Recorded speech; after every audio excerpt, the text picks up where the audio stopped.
dhugama booyaa jira.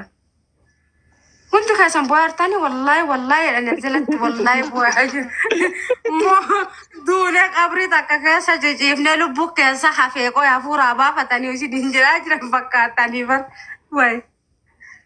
Wallahi billahi jedhan wallahi anuu boo'aa jira wallahi. Wallahi rabbi wali isinaa deebis. Subhanallah.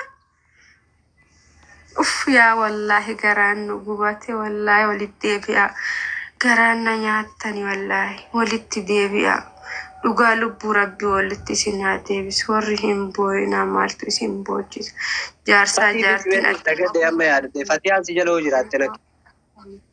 maaliif nutti taphattan garuu achi maaltu nu boojjisa. Dura hin sobdanii rabbi isin hadeesu. Mee dhuguma Amma ida dhaggeeffadhu. Amma yeroo illee hin deeme jedhi dhaggeeffadhu. Namni Itoophiyaa kun yeroo hin kabaju. Nu ammoo hawwalee Organa mirkoortii edaa jedhanii dhugaa isaatiin deeme ijoollee geggeessuu qaba. Ganama suufi inshaallah.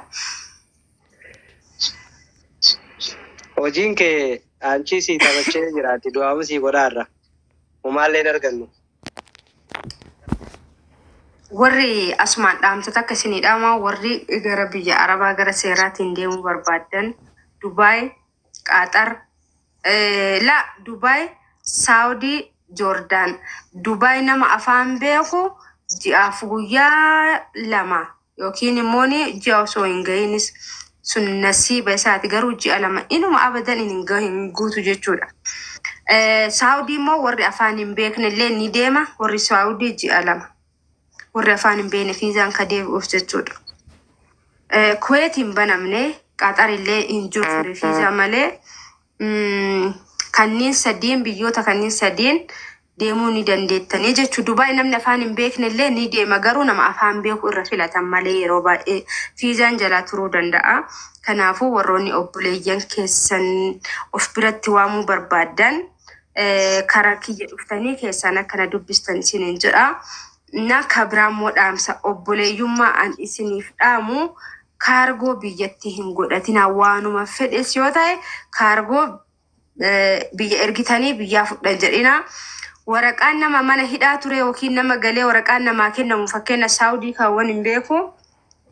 Waraqaa namni qabu akkasumatti baafata gatii xiqqaa kafalaa warri jedhameetiin waraqaa isinii kenname sun waraqaan sun tasobaati as dhufteetiniin hin wajjattu. Kanaafuu birrii Itoophiyaa 30 ol haga 80 haga 100 warri kaargoo baasee baafataa jira.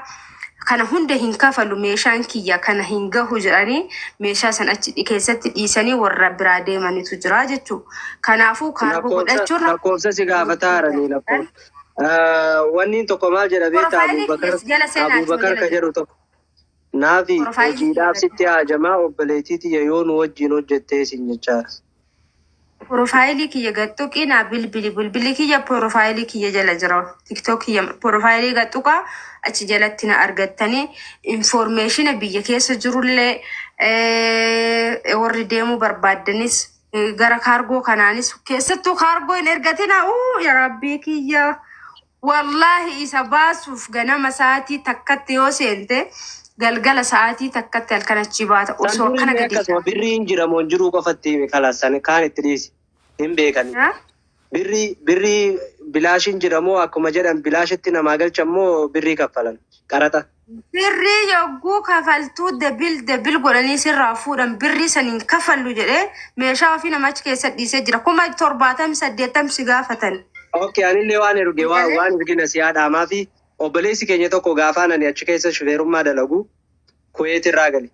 Yeroo san duraa meeshaa elektirooniksii galchee ture. TV haa ta'u waan biraa. Tallaajaa fa'a. Haa ta'u ati waan meeshaa ifaadhaan wal qabate kamuu haa ta'u. Yeroo takka yoo natsaatti galfatte amma fakkeenyaaf ani biyya jiru kanarraa Itoophiyaa yoo deeme ammatti yeroo amma jiru kana TV harka qabadhee galchuu danda'a. Yeroo lammaffaa ammoo waan saniin bitte sirraa fuudhan. Yeroo lammaffaa dandeessu. Kanaaf yeroo lama hin kasaarina. Mucaan sana akkasitti achi keessa dhiisee obboleettii waan qaratee galchaa jala jiraachuu wala mucaan sanii. Lammaffaa irratti ammoo fakkeenyaaf amma dheengadda wanni galchanii. Waa hunda qaratan warri uffatallee jettan uffatas ni qaratanii bilbila keessattuu bilbila wantoota baqa ifaadhaan hojjetu cufa isaa jechuudha. Jiibe. Jiibaan jechuu kaatisan. Elektirooniksii jechuun Manaajara guddoo meera deebi. Dhaggeeffadhaa isin kalli innaa wantoota akka bilbilaa wanta bishaanii dhoo isarraa kaan argeetti ni dandeessa. Yeroo takka waan biraa dhiistee isaa harka qabattee yoo deemte ni dandeessa. Amma fakkeenyaaf yeroo takka meeshaa biraa qabaachuu baattee TV harka qabattee deemuu dandeessa. Rakkoon qabu. Biyyumarraa baatu sanii raawwasi dhorkuu baatanii dandeessa. Karaa malee fudhachuu dandeessa. Electronics. Okay.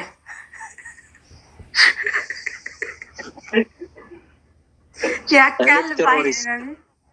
Dhaggeeffadhaa dhugaa isin hima. Bar uummanni kun naman dhagahanii. Hin kasaarinaa ba'aallaa kaargoo ergattanii wallahi. Amma uummata dhiisi uummanni ni beeka takkatti jiraatu waa'ee kiyyaaf keetii kanaas nama yaada keessa nagalchite. Namitti qori. Qoroffe.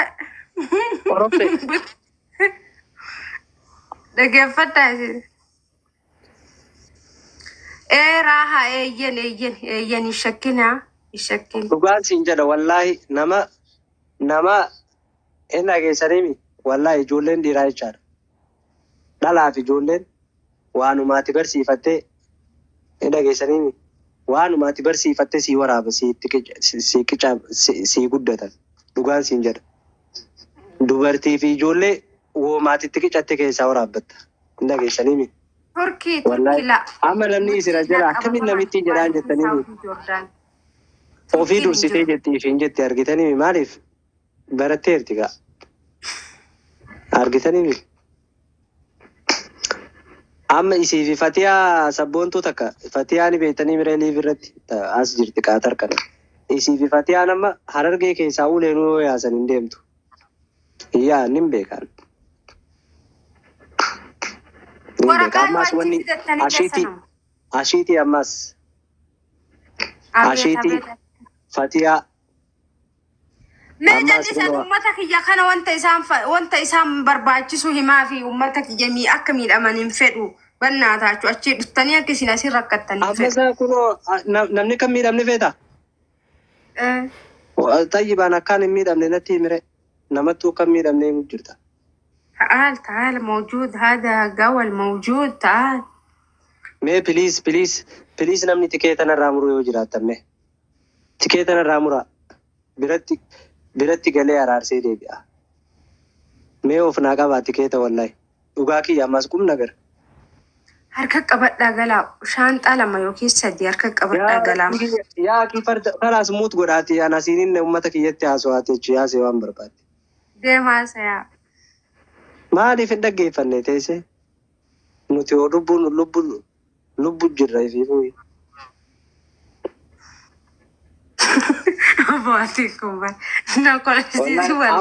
Amala kiyya numan beektu ifi amalli kiyya kanuma ittiin haaftee achi gubachaa turte sani kadhiiramma yoo asii achi dhaqee damiina natti taa'ettee asii girgirii nu keesse miskiinticha sheeka kunoo osoo qaqqalanii bira raffisanii achi garagalee laalle kan.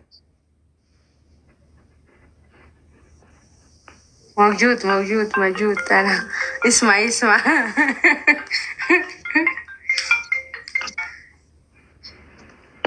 بالبيالات قرانا نياتل الو آمنة والله تكيتنا رامورا وان برادي سا تكيتو من رامورا به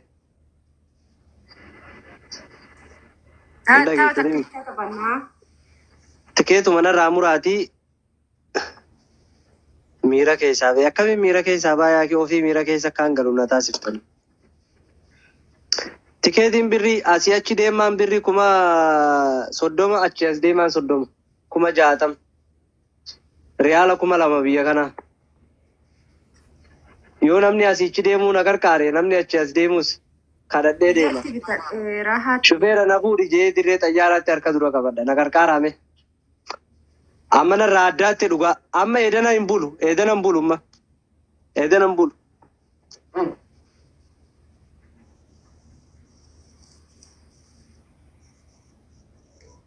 Dhaqee araarfataan irraa mura.